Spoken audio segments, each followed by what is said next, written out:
Hello, everyone. Welcome to the Anchorage, Alaska College and Career Fair. We've got an exciting session today. Before we get started, a couple housekeeping items. Note that your camera and microphone are off, so our panelists can't see or hear you. We'd ask that you use the question and answer button to type your question to the presenter at any time. Also note that we have some additional sessions on the StriveScan website, so if you have interest in another panel or another institution, you can go out to StriveScan and sign up at your leisure. Note that we are recording as well, and once the video has been processed and uploaded, we'll post it to strivescan.com/Alaska. We've got 4 panelists today. They'll each have a few minutes to talk about their institution and the topic. We'll start out with Bethany. Thank you so much. Let me pull up my slides real quick. Hopefully everyone can see that. Hi, I'm Bethany. I'm one of the representatives, or the local representatives for the Academy of Interactive Entertainment, Seattle. We are a technical educator, as everyone else is here. We're a 2-year program that offers 2-year certifications for 4 different tracks, all focusing on the gaming and film industry. So the programs are 3D animation and VFX for film. That's the film category, if you weren't sure. Game art and animation, game programming, and game design and production. One of the best things about us is that we offer, like most everyone here, having some technical difficulties. Hopefully everyone can still see my slide, okay? Just to be sure. We offer studio experience for students who are interested. So we are constantly collaborating with people in the industry to create games, to create short films. So like I mentioned, we are a 2-year program. So the first year for the VFX and 3D animation for film, you're creating commercials, short films for clients. And in your second year, you're able to create whatever film production you want and run the circuit with it. We take our students to different film festivals in the area so they can collaborate, market themselves. For the gaming side, we own the 3 programs for the game art animation, game design and production, and game programming. They get together every year to create a game. So for the first year, they're making an arcade game, so like a simplistic control game. And for the second year, you can pretty much make whatever you want. Again, we do the same thing where you're able to work with clients in the industry. We offer a ton of internship support. We are a not-for-profit school that has an industry advisory board that informs our curriculum. All of our instructors have industry experience, so either relevant or historic. Just to pull for an example, our VFX and 3D animation instructor, he worked at DreamWorks for 10 years. He currently is a freelancer for Disney. So we've worked on projects like Big Hero 6 for animation, and then some of the live action films like Infinity War and Endgame for the Marvel projects is pretty exciting. And then our game art and animation, the instructor there, he worked at Valve for a few years before he came to AIE. He actually worked on the first 2 Half-Life. So if you've ever played Half-Life and you loved it, you can meet the guy who made the art assets for that game. He also worked at Wizards of the Coast, and he also worked on the first Civ game. So we offer, again, a ton of industry experience, a ton of internships for students who are interested. Part of my job is to take students to pop culture events like Emerald City Comic Con, PAX West, so you can market your games, you can meet other people in the industry. Again, a ton of networking opportunities. We have a Lunchbox series every Wednesday where we show students what it's like to work in the industry, either in an HR perspective, on the legal side, like how to secure your IP, your intellectual property, because that's kind of that nebulous concept that people don't always know what to do. So we basically are a hand holder for people who are wanting to go into the gaming and film industry. We offer hands-on support from our instructors and all of our faculty. And yeah, that's pretty much it from AIE. I'll go ahead and pass it over to Csu Maritime Academy. Stop sharing. Hi, my name is Judy Druskovich, and I'm here from Great Lakes Maritime Academy. So if you've ever thought of a career on the water, we may be an option for you. I'll quick share and go through a few of my slides. So again, Great Lakes Maritime Academy, and we are located in Traverse City, Michigan. So similar cold winter weather, but a few time zones away. We do get several Alaskans that consider us, and at least one every year starts our academy. This is actually a picture of our school, the backside or the water facing side. Our training ship stayed in Michigan. It's a floating laboratory, a very hands-on program for this degree and license program. So just kind of a little visual of where we're at. We're, again, as I mentioned, Traverse City, Michigan. We talk with our hands in Michigan, so we're at the top of the pinky, about 5.5 hours from Chicago, 4 hours from Detroit. So our college program, if you want to become a professional mariner on the oceans, Great Lakes, inland rivers, on the largest vessels out there, what you need is a degree and a federal license. So we do offer that. That's all we offer at Maritime Academy. So if you're going to sail, we might be the school for you. So again, you're getting a Bachelor of Science degree in Maritime Technology. We're connected with Northwestern Michigan College. So that's the college we fall under for your degree. And the license is a federal license issued by the U.S. Coast Guard. That's the licensing agent in this industry. And you either receive your deck officer if you want to eventually become captain, navigate a ship from port to port, or an engineering officer if you want to be a third assistant, start out as a third assistant engineer and work your way up to chief. So a couple more slides and I'll stop doing the PowerPoint presentation. But again, if you're interested in becoming a deck officer or pilot, which works your way up to captain, you're going to take classes like navigation, ship stability, lakes, river, and piloting, bridge team management, cargo systems, electronic chart display, all that great stuff. And again, what you're seeing here is our training ship, State of Michigan. Cadets are on there. It's a large floating learning lab. I've got curriculums out on our website if you want to drill through those and see exactly your courses that you need to take. The engineering officer graduates are third assistant engineers when they graduate. That's beginning management level right in the shipping industry. And their curriculum is very hands-on, even more so than the deck side. So they are ship-ready engineers at graduation, taking mechanics, electric, welding and machining, boilers and steam, ship construction, and diesel engineering. So I'm going to skip through some of the videos I have in my normal information session. So please visit me the first Wednesday night of every month. We do a information session. I say night for us, but it's late afternoon for you folks in Alaska. So to come to our academy, you need no prior experience. We teach everything from the ground up. And we are small. We're the smallest of the 6 state maritime academies. We bring in only 60 new students each year. This was our fall class, and you can see the supply chain issues. A few of them didn't have their full uniforms yet. In our uniforms, our students, we call them cadets. They do wear uniforms, and they are black shirt, black pants. We get them from Land's End. So very simple uniform, not too expensive. Doesn't break the bank. So how do we deliver all this education? Classroom instruction, hands-on training, simulation training, and then we actually put you on vessels to get that real world experience, and certification courses, of course, along the way. So these are just images I've taken, different pictures and videos of activities at our school. We always like to show our cadets live. So you can kind of see we have all different ages, all different backgrounds. These are a couple of photos of our simulators. We have our full bridge mission simulator where cadets are acting like they're on the bridge of a ship there. And the instructor's in a completely different room. He's selecting their vessel, where they're going. And it's actually a lot of fun. And down below, we have our engineering simulator, same thing. We're simulating what happens if you fire up a ship to get it out underway. Training ship, State of Michigan is the first sea project that cadets will go on. Pictured here going through, I believe it's the Detroit River. Yep, there's the Ambassador Bridge. So when it's out there, it's all like a huge driver's end. And so cadets are in the window, they're going throughout the ship. Some of the sea projects we also go on. Our students go out 3 different semesters sailing. We go on a variety of ocean vessels if they'd like to choose an ocean vessel for one of their sea projects. Here are some of the ones our cadets have been on.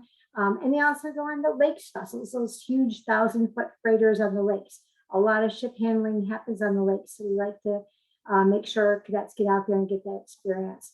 We have a lot of career preparation that we do at our academy, but very different from a large institution. We do smaller like industry nights, and we bring in professional development speakers that really help our students out.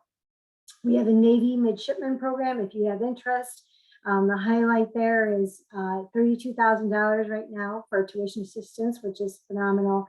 And when you graduate, you commission as an ensign in the U.S. Navy Inactive Reserve, which you do 2 weeks a year for your commitment. A couple other things, we have student groups, we have housing. I'm going to skip through these videos. And you'll simply apply. The application is free, but you apply directly on our website. And once you apply, we tell you all the supplemental items you need to complete your application. So that is about it for my brief presentation. And so I'm going to stop sharing and hand it off to Lena. Hey everybody, good afternoon, and thank you. What best way then to continue on the same topic? So I'm Lena Neto, I'm the Dean of Engineering at Cal Maritime. So it's one of those 6 maritime academies that exist in the US. Csu Maritime Academy is in California, in the San Francisco Bay, and we are the only maritime academy in the West Coast. So very similar in terms of programs. I'm here to talk more, and my slides are about the engineering programs. However, we have the deck and the engine, so similar to what you just heard about the Great Lakes Maritime Academy. And we have also other programs like oceanography, global studies in maritime affairs, and business and logistics. So if you are interested in knowing more, besides of what I'm going to focus, you see there the QR code on the side, and you can go and check on more information. Our campus is a living learning laboratory, just like all other maritime academies. We apply technology, we have intellectual learning, leadership development, and global awareness. These are the 4 points of our compass. And we also have cadets, just like what you heard from the Great Lakes. They wear khakis instead of the blue, but very similar. We have very small class sizes, usually 1 to 14, even though in terms of number of students, it's 1 to 18, one faculty to 18 cadets in general. And we have the best of both worlds. We are a hybrid between industry-specific education and the CSU. The CSU is the California State University system, which has 23 campuses, and Cal Maritime is one of those campuses. So we have that big umbrella, huge umbrella on us. We are a residential campus, and 90% of our graduates are employed by the end of the summer. And that means when we say by the end of the summer, usually it's by July that we have. In engineering, more than 90% graduate with already an offer in hand. So that is very important to say. And the engineering graduates from Cal Maritime are you go to the US News and World Records, and they are the highest paid 5 years after graduation. So the programs that we have in the School of Engineering are mechanical engineering, facilities engineering technology, and marine engineering technology, besides the other programs that I mentioned before. And what we have is in mechanical engineering and marine engineering technology, we have that USCG, so the US Coast Guard license, besides all programs being ABET accredited, of course. But that license gives you the edge and the beginning. You can start as a 3rd assistant engineers upon graduation. In mechanical engineering, we also have the energy design option that is a concentration more related to sustainable energy like wind and and solar energy, especially now considering the offshore wind technology and farming that we are going to come see more and more. And we have a mechanical design option, which is more in control systems and robotics. Industrial engineering are stationary engineers that usually maintain facilities, infrastructures, just like ports and related, and say crane systems. We have a lot of graduates that go and work on ports. In the marine engineering technology, like I said, it's also an unlimited USCG third assistant engineer's license at graduation, and they operate more on the operation and maintenance of turbine plants. The big difference between the license option between mechanical engineering and marine engineering technology is that in marine engineering technology, the graduates are go more into the technician side, while mechanical engineers go more into the design side of the maritime industry. So all these engineering programs are ABET accredited. You can see there some examples of our cadets training on board our training ship. It's called the Golden Bear. And in one of the cases in some simulators, and on your bottom left, you can see cadets preparing for the national competition of the collegiate twin competition by the Department of Education, that we are usually very well regarded and qualified. We get usually the top between first, second, third nationally. So these are some of the hiring companies that our cadets get offers immediately, just for you to have an idea that some will sail and some won't. And we, from an engineering point of view, cover an education that will allow you to go either shoreside or sailing, which gives you lots of opportunities. In California, we have actually a lot of people, a lot of our graduates end up working in Southern California, where the big ports are, like the Port of Long Beach and the Port of San Pedro. We have a leadership development program for the cadets. You can see there the salt and pepper, but actually they are wearing a jacket, and the cadets in khakis, that's the normal uniform. All the maritime academies have a corps of cadets, and so do we. But in that corps of cadets at Cal Maritime, they take a leadership development program in parallel to the academics. There's an associate students of the Maritime Academy. The cadets elect their student bodies. They oversee clubs, campus life, and they have their own policy, management, and definitions. And they actually manage, including the residence and so forth. So you can see here our training ship, the Golden Bear. All our engineering and marine transportation measures go to two cruises on the Bear and another one on commercial cruising. There's rotations of their work. The other programs that are just ABET accredited and not for the sailing, but for the shore side, they also go at least on one summer cruise. They learn how to maintain operating systems, power plants, generators, HVAC, onboard water treatment plants, and usually that trip or cruise, as we call, includes 3 or 4 ports. I can tell, for example, the last big one, so 2 years ago, just before COVID, the cadets took the ship all the way through the Panama Canal, all the way to Europe. This past year, it was last. They just went to around Hawaii because of COVID. They couldn't travel internationally.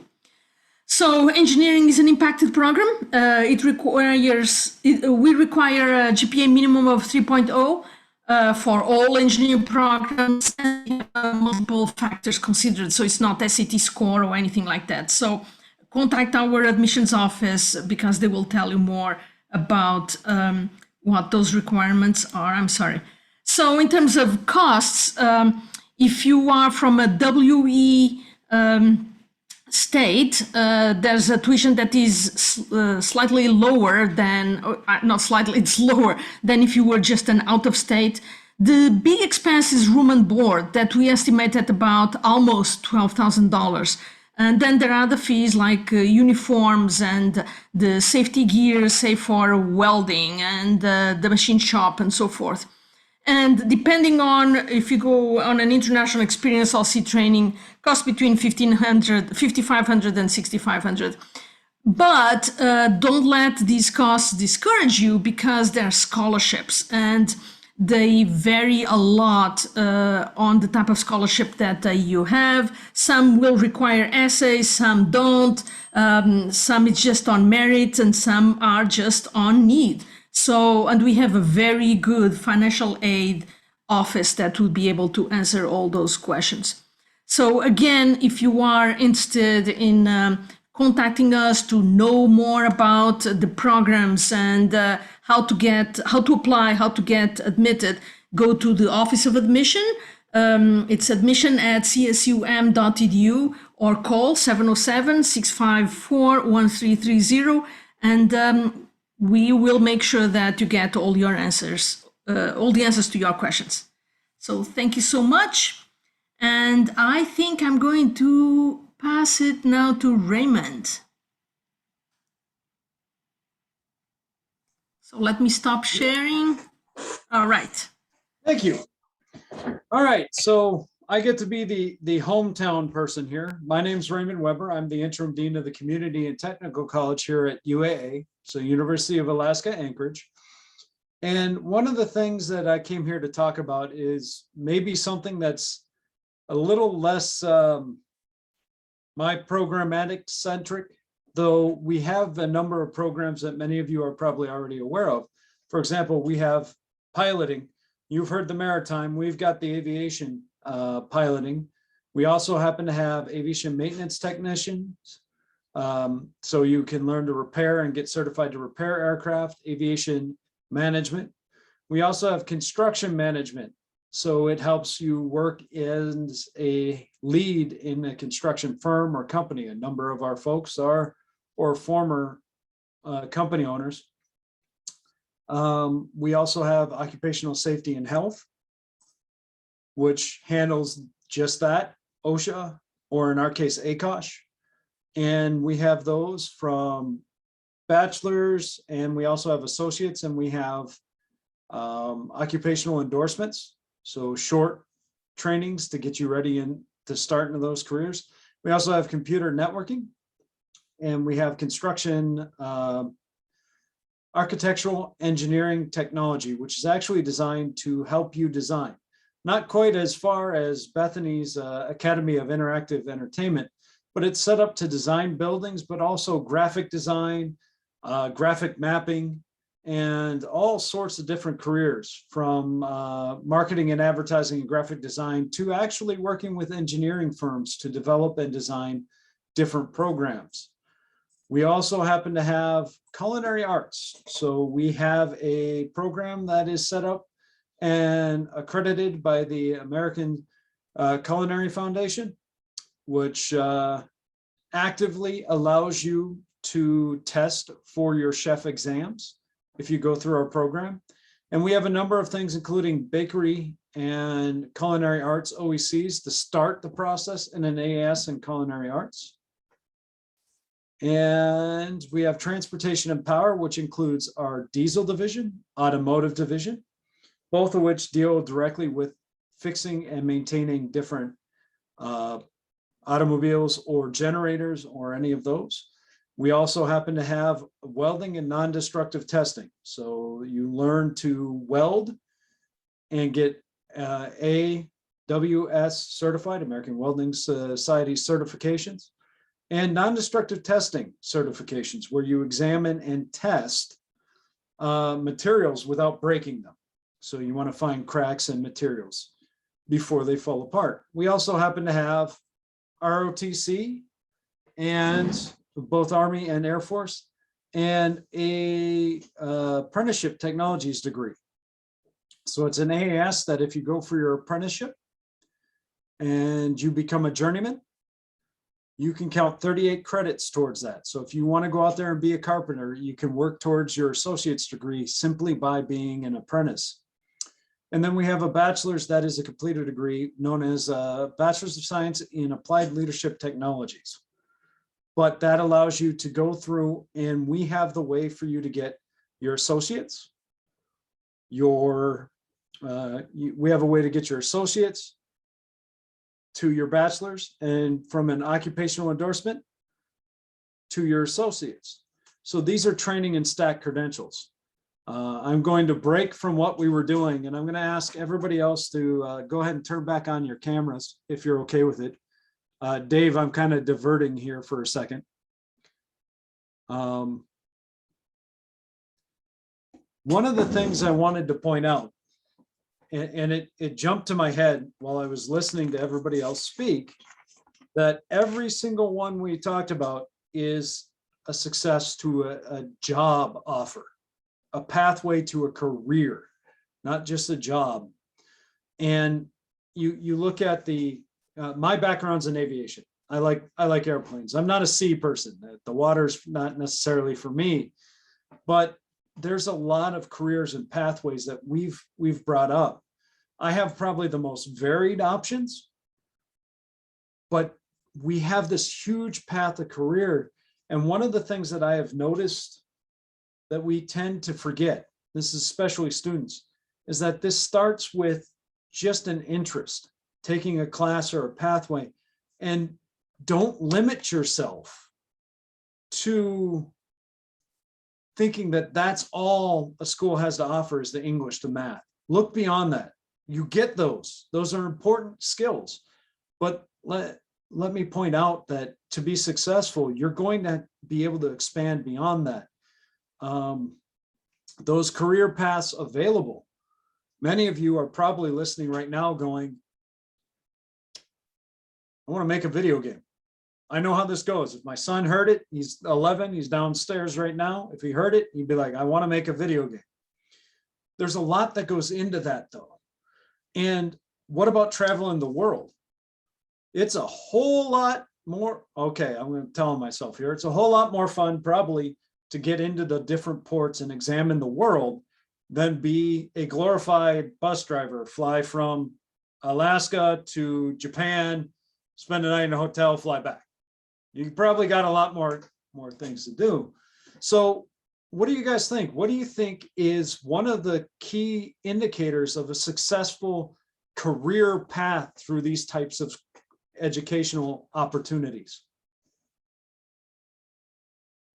Well, I can just say that our students, when they are in their first year, they are already taking maritime classes. They are getting aboard small vessels. And then at the end of that first year, getting aboard the large training ship that we have, state of Michigan. So they get that taste of that career very early on. They're waiting 2, 3, 4 years before they really see what their job is going to be.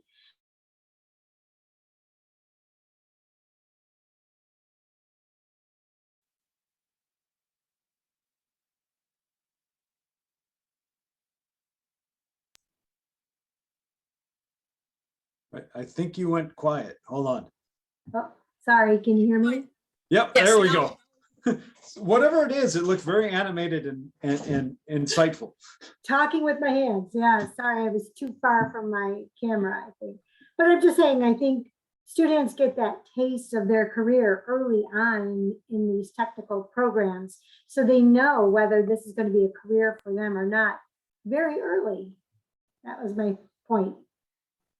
If I may add to carry on the maritime industry theme, I agree with everything, but above all in the maritime academies, first of all, it's not military, but there's also the possibility that you may want to go that route, but it's not mandatory because we think about the merchant marines to start with. But we have ROTC, we have all those opportunities.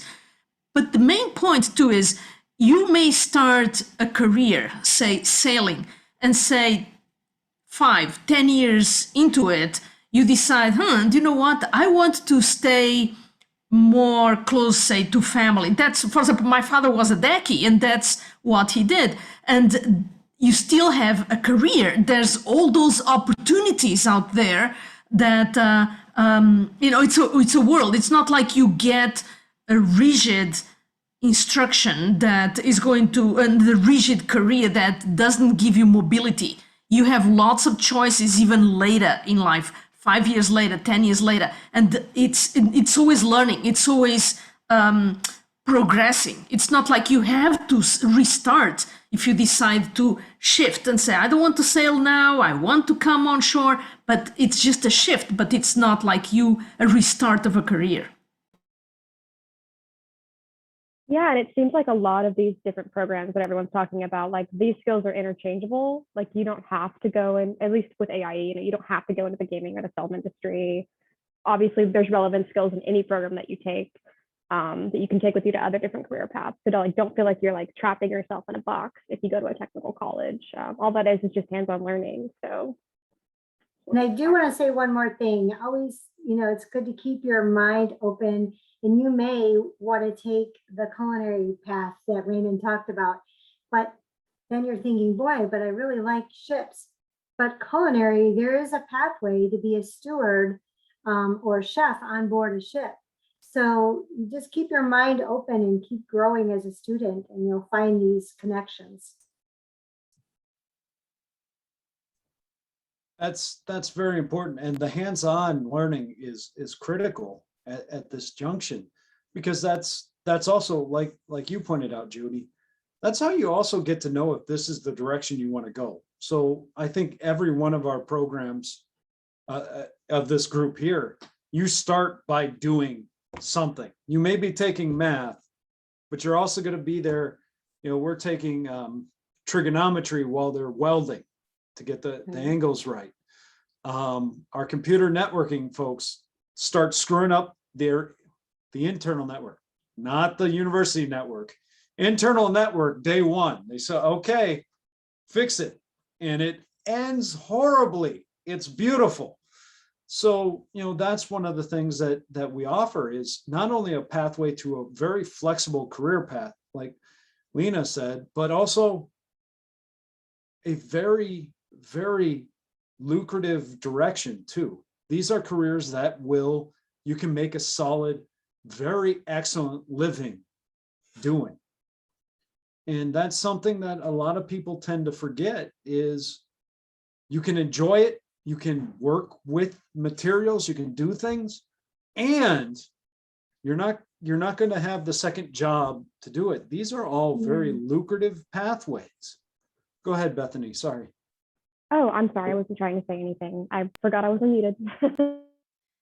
What I was going to add is that in some cases, later on, I have 2 cases right now. They came back, and they were interested in giving back, and they started as adjunct faculty, and we supported them. They went for their masters. Some we even have getting PhD because they wanted to learn more or contribute and study more in certain areas. And sometimes they don't need to get a PhD, but they want to learn more, and they become faculty. So there's a world of options out there in this area. The term that maybe your colleges use it too is lifelong learners. We are all lifelong learners. And important because it's mandatory. We need to assess that, right? We do.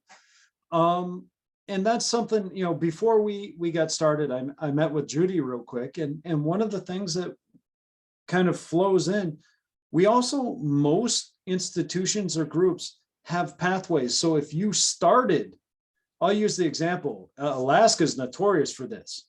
People start college all the time, and then they get a job, and whoop, and later they're like, I've got math, science, writing, and I want to do X. We got a lot of people that come back for culinary, and we got a lot of people that come back for aviation. They're like, I've been an engineer, I want to cook. That stuff doesn't go away, and it leads to pathways. Don't underestimate the ability to transfer credits to different locations, but you got to be aware, and you can't lose the skills. You got to keep up the skills. You can't be, I took math 20 years ago. You're not good. You got to get that one back. But talk to all of the advisors. There's not a single person or group on this panel that I guarantee you wouldn't say, talk to the advisors, see what you have, see what we can do for you. Don't think you have to always start over from scratch, especially if you've got something recently.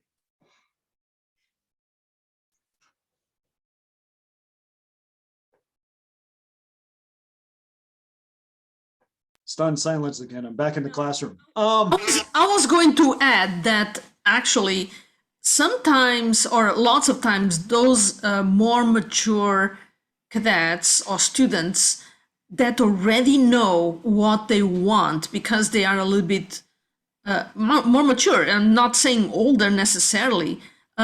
We really want you because we know that you go in there and dedicate yourself to success. And for those of you that still not sure, lots of times you start in one program and then you change to another program. And we're here to help you through that path and to help you succeed, whether it is, say, in my case, in engineering, or if you want to go to business logistics, that's fine. And we will help you with that transition, making sure that you are successful. And all of our programs do come with a cost, but we can also connect you with our financial aid folks. I think all of us here probably are not part of financial aid, but we all have financial aid offices that support us. So if you're ever wondering, how am I going to pay for this? Connect with us and we will connect you with the professionals who really understand the workings of the federal aid form, FAFSA, scholarships, and that sort of thing as well. I'm going to add one thing very important to what Judy said. Even if you heard from a friend, oh, it didn't work for me, or it worked and it's this way, don't trust just on peer information. Really contact these offices, because what might have worked for one of your friends might not be applicable to you, and then you get disillusioned. Don't do that. Don't do that on yourself. Just seriously, we have experts that will help you through that process because it's very, very complex.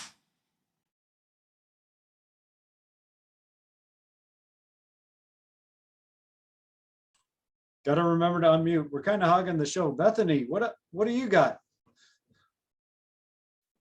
Not very nice to put someone on the spot. I'm just echoing and listening to what everyone else has to say. I mean, I'm relatively new to the technical college realm. I'm here because I, love, childhood development and like late years development. And I think a technical college, like I didn't even think that a technical college was going to work for me or that it was an option for me. My parents were pretty much like 4-year school. And now I'm drowning in debt. So a technical college would have absolutely absolved a lot of those issues that I'm dealing with now. I'm very thankful for where I am now, and I'm very thankful for the undergrad that I went through. But I'm from Arkansas originally, and technical colleges just aren't really a thing. They are, but they're not really specialized, and they're not really. You can take a bunch of different programs, but none of them are specialized, or definitely nothing like AIE in Arkansas at all. And I'm a huge gamer and I love film. And again, very thankful for, what I had and where I'm at now. But I think it's always important to remind people that there are other options to get to where you want to go. So. And I apologize for putting you on the spot. Oh, I'm kidding. I know. Hello, Dave. I've got a couple questions here that I'll pose to the group, and my thought would be that each of our panelists can offer their perspective on these topics. So again, this will just be free form. I'd ask maybe a minute, 2 minutes each on the following topics. So the first question is, how do the programs at your respective institutions help set you up for success in your career path and your years beyond your education?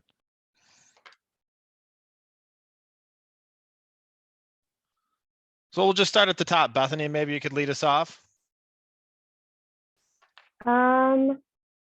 I'm so sorry. I was checking my email when you answered that question. I was really hoping I wasn't going to go first. I'm That's really, okay. really The sorry. question is, how do these programs lead to success? The programs, the study that you do at your institution, how do they set you up for success in your working career?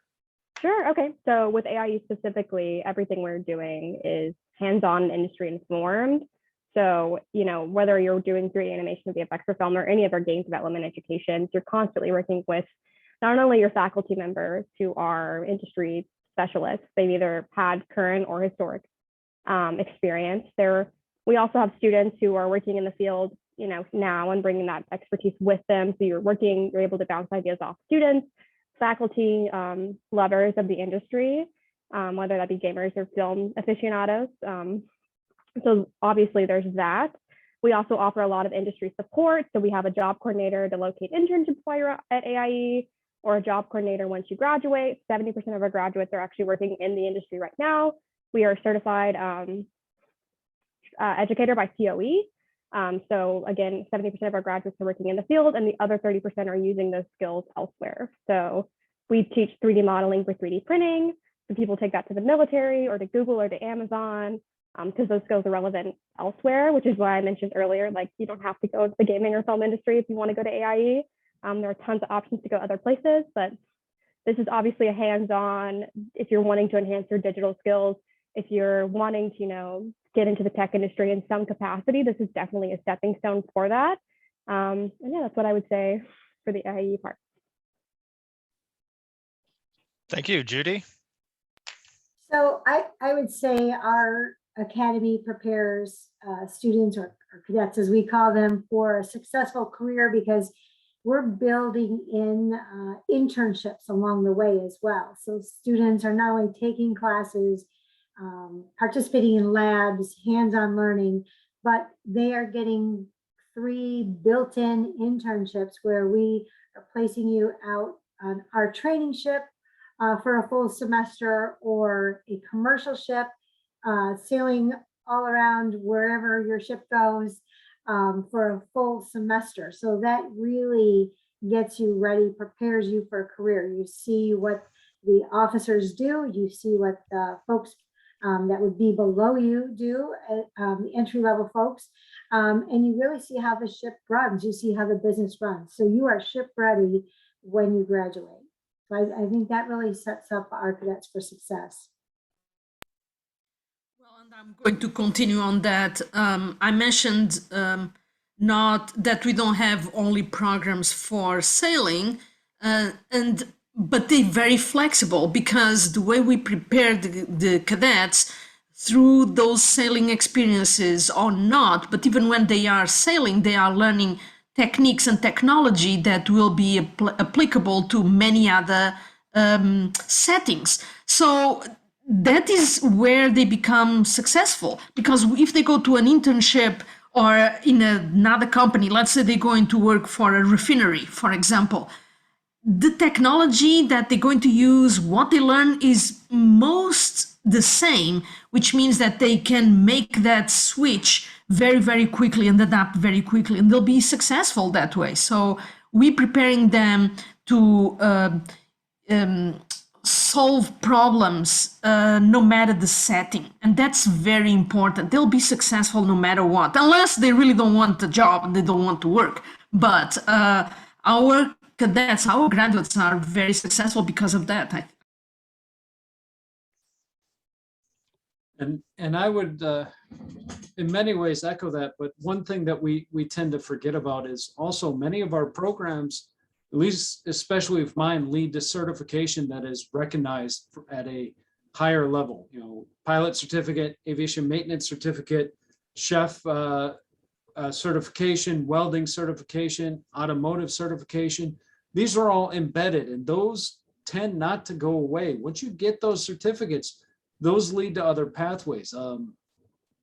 Our ASE certifications from the automotive and diesel groups have led to people working on generators in mining companies, even though they spent their whole time building, literally dissecting and building a diesel truck. So you got to remember, most of these skills from all of our groups are transferable. and the certifications are employable. Thank you. We've had a great session today. We want to thank all of our attendees for joining, presenters as well. We appreciate your spirit, your input. For our attendees, we've got a 5-question survey out there. We'd ask that you fill out when time permits. Another reminder as well to complete the registration for any additional sessions that you would like to take. And then lastly, head back to strivescan.com/Alaska for a copy of this recording. Again, thanks everyone, and hope you have a good day. Thank you. Thanks, everyone. Have a good night. The opportunity. Bye, everybody. Goodbye.